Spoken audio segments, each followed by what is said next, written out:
ఎవరికిస్తారు? ఈ అమరావతి ఎస్టాబ్లిష్ అయ్యే వరకిస్తారు. వాళ్ళ ఎస్టాబ్లిష్ అయ్యే వరకు వాళ్ళక్కడ ఉండలేరు.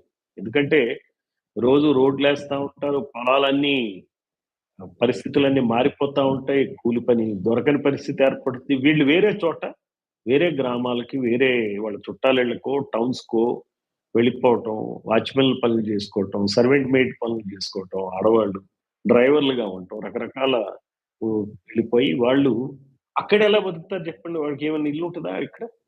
మనం హైదరాబాద్‌లో చాలా మందిని జూస్తాం. చాలా మంది వాచ్‌మెన్‌లుగా వాళ్ళేం జేస్తారు? ఆ పంచన ఉంటారు. ఓ పంచన. అంటే స్లమ్స్ డెవలప్ అవుతాయి. అంటే ఈ 800 మందిలో కనీసం 300, 400 మంది స్లమ్స్‌లోకి వెళ్ళిపోవాల్సొస్తదండి. దుర్భర దారిద్ర్యాన్ని అనుభవిస్తారు. వాళ్ళకి మీన్స్ ఆఫ్ ఇన్‌కమ్ ఉండవు. ఇక్కడంటే ఏదో ఒకటి 3000, 4000తోనో రోజు 2 పూటల భోజనం చేసుకొని ఏదో బతికేస్తారు. బయటికెళ్ళినాక రేపొద్దున